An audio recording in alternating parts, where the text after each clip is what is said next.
प्यारे बच्चों, आज हम लोग देखेंगे वाज वेयर का यूज ऑफ वाज वेयर। जैसे आपने देखा, अकबर एक राजा था। Akbar was a king. मैं कक्षा में था। I was in the classroom. वह बहादुर थी। She was brave. लड़के अनुपस्थित थे। The boy were absent। वे अच्छे लड़के थे। They are a good boy. तुम बीमार थे। You were ill. आप इसमें देखें कि जिस क्रिया के अंत में था, है, थी, है, थे, हैं, तो ये पास्ट में होता है, बीते हुए समय का बोध कराता है।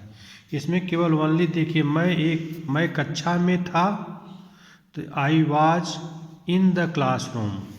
तो इसके अंत में केवल था, थी, थे, हूँ, वो पास्ट में वह बीते हुए समय का बोध कराता है। इस क्रिया के वाक्यों में था, है, थी, है, थे, है का अनुवाद वाज वेयर में करते हैं। इस बात का ध्यान दीजिए, केवल था, थी, थे अंत में हो तो उसमें वाज वेयर का यूज करते हैं। छोटे छोटे टेंसों के लिए है। आई, ही, सी, इट, दिस, दैट एक वचन संज्ञा सिंगुलर के साथ आप वाज का प्रयोग करेंगे। एक वचन ही, सी, इट, दैट, दिस, दैट और एक वचन कर्ता के साथ, क्योंकि यहाँ पर देखिए अकबर सिंगुलर है, सीता सिंगुलर, आदि के साथ वाज का प्रयोग एग्जाम्पल में 1 से 2 तक 3 तक देखेंगे। वी, यू, दे एंड बहुवचन संज्ञा प्लूरल के साथ मैन, मेन, गर्ल्स, वेयर का प्रयोग करेंगे। और क्रम क्या होगा? पहले सब्जेक्ट आएगा, फिर इसके बाद वाज वेयर आएगा, फिर ऑब्जेक्ट आएगा, फिर अदर वर्ब आएंगे। जैसे आप देखिए, सब्जेक्ट यहाँ पर दे है, फिर हेल्पिंग वर्ब वेयर है, गुड ऑब्जेक्ट है, गुड बॉय क्या ऑब्जेक्ट है, गुड क्या है आपका प्रीपोजिशन, वो है आपका क्या बोलते हैं वो जो कि तुलना वो करता है, एडजेक्टिव है। बहुत अच्छा, वेरी गुड। जैसे एक एग्जाम्पल आप होमवर्क लिख लीजिए, इसका ट्रांसलेशन करिएगा। आगे देखिए, जो कठिन मीनिंग उसका मीनिंग दिया हुआ है। ठीक इसी तरह से इसको हिंदी में ट्रांसलेशन करना है। निगेटिव, वाज वेयर में निगेटिव, निगेटिव मतलब उसमें नहीं शब्द, कहीं न कहीं नहीं शब्द का यूज होता है। अकबर एक राजा नहीं था। Akbar was not a king. केवल देखिए जो पुराना वाला है उसी में केवल नॉट शब्द दीजिए। अकबर एक राजा नहीं था, बस पुराने में केवल क्या बढ़ गया है, नॉट बढ़ गया है। मैं क्लास में नहीं था। I was not in the classroom. वह बहादुर नहीं था। She was not brave. लड़के अनुपस्थित नहीं थे। They the boy were not absent। वे अच्छे लड़के नहीं थे। They were not a good boy. तुम बीमार नहीं थे। You were not ill. कहने का मतलब ये है कि केवल एक नॉट शब्द जरूर आता है, और नॉट जब आता है तो उस हेल्पिंग जो वर्ब लगाते हैं, सहायक क्रिया, वाज वेयर क्या है, हेल्पिंग वर्ब है, इसके तुरंत बाद हम नॉट लगाते हैं। देखिए आप, इस प्रकार सब्जेक्ट हुआ, वाज वेयर हुआ, नॉट हुआ, फिर ऑब्जेक्ट हुआ, अदर वर्ड हुआ। इसका होमवर्क आप ये लिख लीजिएगा, केवल आसान से आसान बनाइए। ये सब है। देखिए English to Hindi to English translation करना है।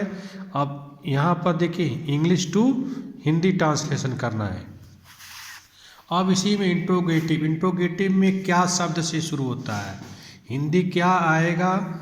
क्या अकबर एक राजा था? देखिए केवल जो पुराना अफर्मेटिव में देखे हैं उसी को नेगेटिव में देखेंगे, उसी को इंट्रोगेटिव में देखेंगे। आप तुलना कर सकते हैं तीनों में क्या अंतर है। क्या अकबर एक राजा था? Akbar was Akbar a king. क्या मैं कक्षा में नहीं था? Was I not in the class. क्यों बीच में आया तो उसका ट्रांसलेशन पहले लिखते हैं। वाई, फिर हेल्पिंग वर्ब, फिर सब्जेक्ट, फिर नॉट, फिर ऑब्जेक्ट। फिर इसके बाद देखिए वेयर दे ही बॉय नॉट absent। फिर आप देखिए, फिर यहाँ पर दिया है वे अच्छे लड़के कहाँ थे। कहाँ देखिए, कहाँ भी ये इंट्रोगेटिव शब्द है। वेयर दे गुड बॉय, क्या तुम बीमार नहीं थे? Were you not ill. केवल आसान है। आप देखिए क्या आरंभ में आता है तो क्या आरंभ में वाक्यों में हो या क्या का प्रयोग के लिए वाट नहीं करते करके वहाँ पर केवल अनुवाद में आरंभ में वाज वेयर करते हैं। कहने मतलब 1 से 3 एग्जाम्पल देखिए।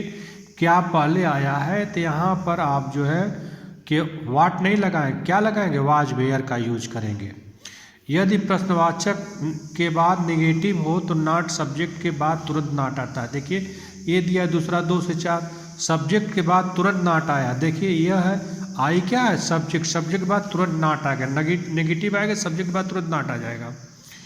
अब फिर दिया यदि, क्यों, क्या, क्यों, कहाँ, कौन, कब, कौन सा प्रश्नवाचक चिन्ह आवे तो उस बीच में आता है तो उसकी ट्रांसलेशन सबसे पहले लिखते हैं। What, where, why, where, who, how, when. इस क्रम में वाज, वेयर, सब्जेक्ट, फिर other word. Question mark, was, were, subject, other word, other object, other word. ये क्या है? ट्रांसलेशन का जो मैथमेटिकल होता है कि सबसे पहले सब्जेक्ट आएगा तो इसमें सबसे पहले क्या आएगा? हेल्पिंग वर्ब या क्वेश्चनवाचक वाक्य, फिर इसके बाद सब्जेक्ट, फिर इसके बाद ऑब्जेक्ट, फिर अदर वर्ड आएगा। ये हो जाएगा आपको होमवर्क।